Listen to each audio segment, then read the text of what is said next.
you left St. Mary's High School and you went on to Niagara, did you go on a basketball scholarship, and were you recruited by other colleges other than Niagara? Yeah, we were really lucky, George. I mean, we all thought that we'd be working in a factory like all of our parents were, factory workers. Well, in our senior year, when we go undefeated, the opportunities just evolved. I mean, it was just amazing how many. But I went to a friend who played with me, Tommy Amata, and myself. We're invited to go to Niagara University for a tryout. So we get on a plane. I mean, we take a bus into New York, and we go to Grand Central Station. This train is going to be 9 hours going up to Niagara Falls. Well, as we get there, we notice there's a lot of guys that are going for the same tryout. Then all of a sudden, as we're going up and we're stopping in Albany and all these areas and Syracuse, we're picking up guys. Well, when we get off the train, so help me God, there were 25 guys that were there. Wow. They put us on a bus, and we drive down to Niagara Falls. They show us the falls, all right? We get out, we look at the falls that are all lit up and everything. We come back, they had a dinner.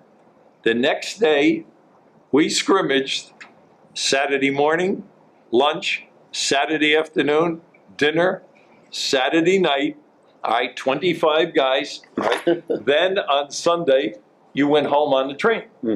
Little did we know that they had 25 guys coming the week before and 25 guys the week after, right? So they offered my friend Tommy Amata and I scholarships. Now, we had other scholarships and everything, but we just liked that situation, even though we knew that the freshman team the year before was undefeated and it had incredible talent.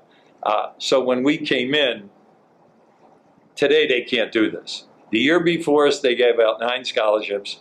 Our year, they gave out 9 scholarships. And the year behind us, they gave out 9 scholarships. And they say, that's 27 scholarships. That's correct. Right. Because back then, when you couldn't, limitations. When you couldn't see whether you could play, you would leave and go into the service because you were going to get drafted. Yes. And you could pick your service. And amazing how many of those guys went into the service. You say, well, they got run off. Well, if you're counting not suiting up for the home games as being run off, well, that's what it was. Okay. Very politely, you understood where what was going to happen. But for me, George, going to Niagara was great because I was there during the 3 greatest years of basketball of that school. And then at one time, off of our junior team, we lost the Holiday Festival tournament in New York City, which was the #1 tournament, in the final to Duquesne, who was #1 in the country. We lose 5 games that year, 3 to Duquesne. We lost to them in the finals of the Holiday Festival. We had them by 18 at halftime. They beat us by 3. Semifinals of the NIT, which was the tournament. Forget the NCAA. The NCAA was a nothing tournament back then, because we're talking 1955. 54 and 55. We lose to Duquesne again. And the only game we lost in the Student Center at Niagara University, Duquesne beat us. Now, you know the names. The people out here might remember the names. But Sayugo Green could play our guy, Eddie Fleming, who was an All-American. Larry Costello would get his points. There was no doubt about it. Bo Arias would get his. But Sayugo could take Eddie out. That was the greatest team that Niagara ever had. And the reason I say that, this little Catholic school of 1,000 kids was playing doubleheaders in Buffalo on Thursday and Friday nights when all the colleges would go to Chicago, to Buffalo, to Philly, to New York, to Louisville, and out or back before the fixes. We had 3 guys off of that team. Larry Costello was an all-star player for years in the NBA.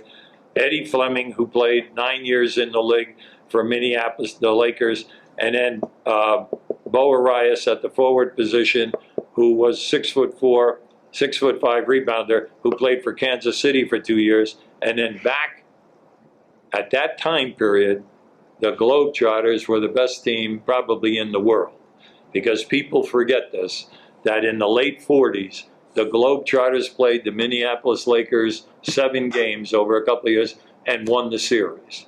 And people forget this. But there was no place, as you know, for the great black player to play.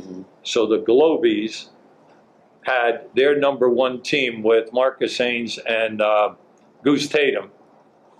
Our center, Charlie Hoxie, was the straight man who played center for them for 9 years. We were all in Niagara at the same time. Wow. And you think about that. The old man, in his ways of trying guys out and that, picked up a lot of talented guys who played and molded together. And today you can't run guys off like that, you know. And you can't have a trap. Hubie, tell us who Frank Layden is, and tell us Larry Costello who he is and what role they played in your development. Well, first of all, I owe everything to Larry Costello, because when I left high school, I went to William and Mary for 1 year as a basketball coach. And then I was offered a job at Duke University.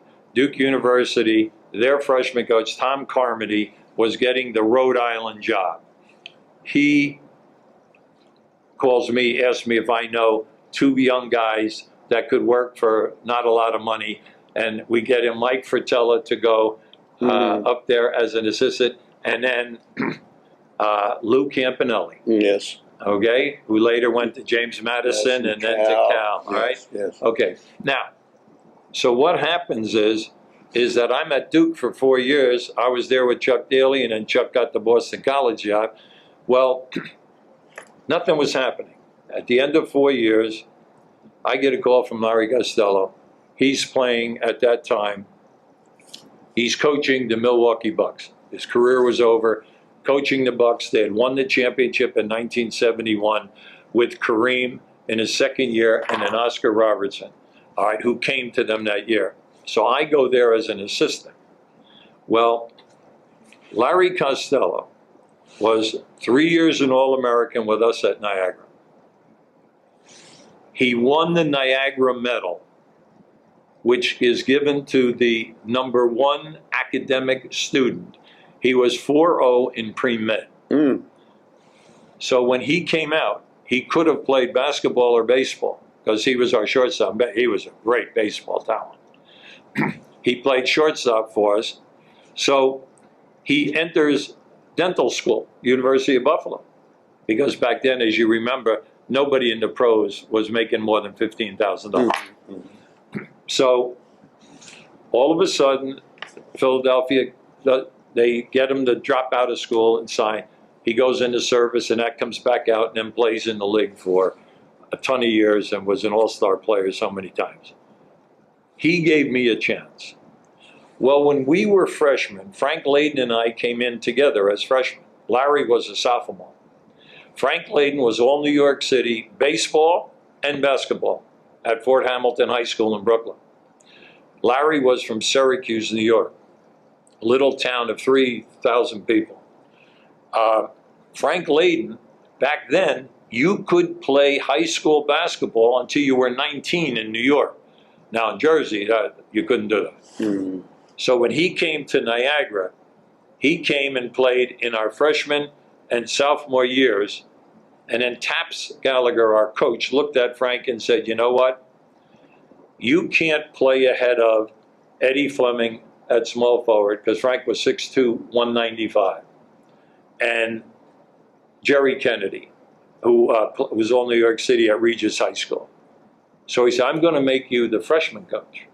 So Frank became the freshman coach and then helped Taps with the varsity.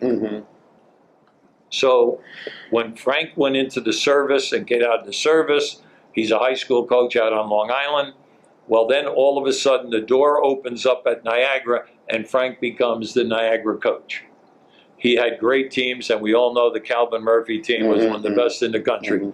So when I'm coaching in the NBA, well, first of all, I'm an assistant to Larry for 2 years. I get the Kentucky Colonel job. I'm there 2 years, and the leagues merge. I now come to Atlanta, and Frank called me, and I offer Frank the assistant coaching job. So Frank it was just two coaches back then, head coach and assistant. But we're not in this position if it wasn't for Larry Costello. After 3 years, and we had a lot of success, we bring Mike Fratello in as our third guy after 2 years. Frank becomes the general manager of the New Orleans Jazz. But they close and they're sold to Utah. Frank goes as the general manager of the Utah Jazz. Then he became the president, and then he coached the team for a number of years. But to this day, my career and Frank Layden's career, we owe everything to Larry Costello because he opened the door for us for professional basketball.